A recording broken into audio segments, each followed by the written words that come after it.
দারুন দেখো, বড় আছে গো এর মধ্যে, কি সুন্দর, কি দারুন এরকম ডাল ডালদা পুরো টাটকা, কি সুন্দর চকচক করছে দেখো। Hello everyone, food to beauty চ্যানেলে তোমাদেরকে স্বাগত। চলো আজকে তোমাদের জন্য নিয়ে এসেছি কি দেখো, চিংড়ি মাছ বাটার রেসিপি। তোমরা চিংড়ি মাছ বাটা কে কে খেয়েছো আমি ঠিক জানি না। এই দেখো, এটা হচ্ছে একদম ছোট্ট ছোট্ট চিংড়ি, মানে এটাকে চিংড়ির বাচ্চা বলা যায়। এই দেখো একদম এইটুকুটুকু পুচকি পুচকি চিংড়ি। এটা বড় দিয়েও করা যায়, বড় চিংড়ি দিয়ে, কিন্তু এটা দিয়ে বেশি ভালো লাগে। তো চিংড়ি মাছ তো লাগবেই, সঙ্গে লাগবে হচ্ছে এরকম ভাবে একটু ছোট ছোট করে কোরানো টাইপের পেঁয়াজ, বা থেঁতেও করে নিতে পারো তোমরা, শুকনো লঙ্কা, কালো জিরে, বেশ খানিকটা রসুন, একটা পেঁয়াজ কোচানো, 4টে কাঁচা লঙ্কা, নুন আর সর্ষের তেল। আর বিশেষ কিছু এর মধ্যে লাগবে না। তাহলে চলো শুরু করা যাক। আমি চিংড়ি মাছটাকে সবার প্রথমে ভেজে নেব। তো দেখো, কড়াইয়ের মধ্যে আমি তেলটা অলরেডি গরম বসিয়ে দিয়েছিলাম। তেলটা আমার খুব ভালো করে গরম হয়ে গেছে। এখন আমি এর মধ্যে এই যে শুকনো লঙ্কাগুলো দিয়ে দেব।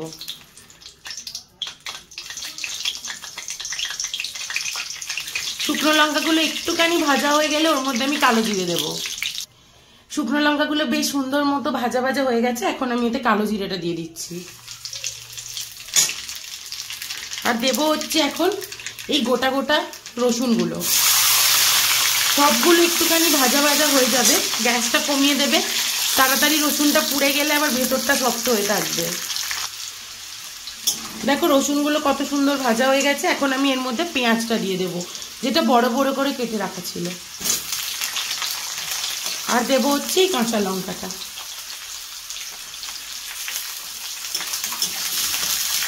এখন এগুলো একটু ভাজা ভাজা হতে থাক। পেঁয়াজটা আমি খুব লাল লাল করব না, একটু হবে আর কি, মিডিয়াম। তারপরে আমি এগুলোকে তুলে নেব। দেখো আমার সব কিছু এরকম ভাজা হয়ে গেছে। পেঁয়াজটা এর থেকে বেশি আর লাল করব না। এবারে আমি এগুলো তুলে নেব। তেলটা এখন থাক কড়াই, কারণ এতে আমি চিংড়ি মাছগুলো ভাজবো। এটা তুলে নিই। এই দেখো সবটা এরকম ভাবে ভেজে আমি তুলে রাখলাম। এবারে আমি কড়ার মধ্যে চিংড়ি মাছ দেব। ওই তেলটার মধ্যেই আমি চিংড়ি মাছটা দিয়ে দেব। এগুলো তো খুব ছোট্ট ছোট্ট চিংড়ি মাছ, একটু ভাজতে সময় লাগবে হয়তো, কারণ এর থেকে জলটা অনেকটা বেরোয়।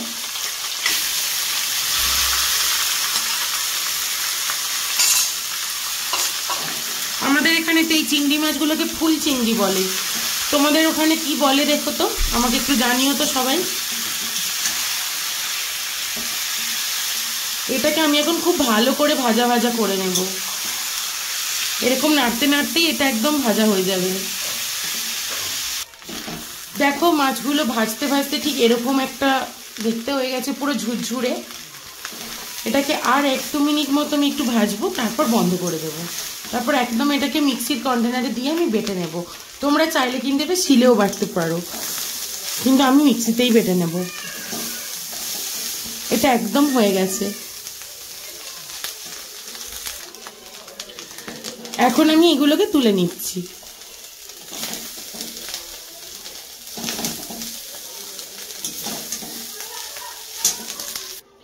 দেখো আমি এখন মাছগুলো মিক্সির কন্টেনারের মধ্যে দিয়ে দিয়েছি।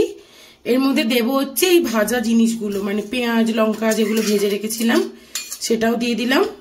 দিয়ে এবারে আমি এটাকে খুব ভালো করে ব্লেন্ড করে নেব। চলো এটাকে তাহলে ব্লেন্ড করে দেখা যাক। দেখো এটাকে পেস্ট করার পর এরকম দেখতে হয়েছে। এবারে এটাকে আমি ঢেলে নেব একটা বাটির মধ্যে।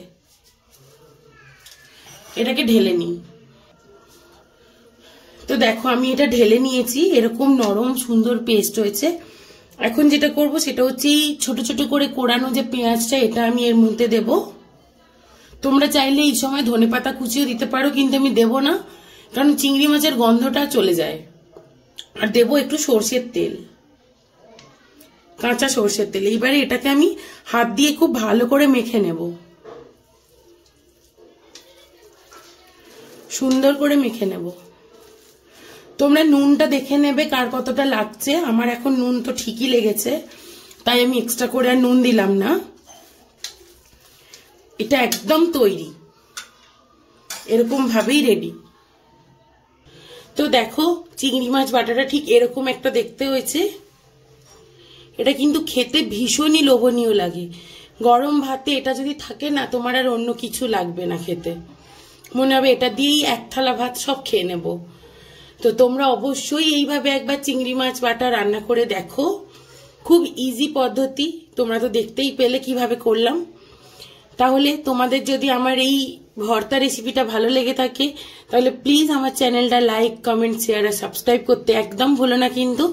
আর নতুন নতুন আরো রেসিপির নোটিফিকেশন পেতে পাশে থাকা বেল আইকনটা একবার প্রেস করে দিও। তাহলে অবশ্যই একবার এইভাবে চিংড়ি মাছ বাটা তোমরা রান্না করো আর খেয়ে আমাকে জানাও যে তোমাদের ঠিক কেমন লেগেছিল। আমি তোমাদেরকে কথা দিচ্ছি ভালো লাগবেই। চলো তাহলে আজকের জন্য টাটা।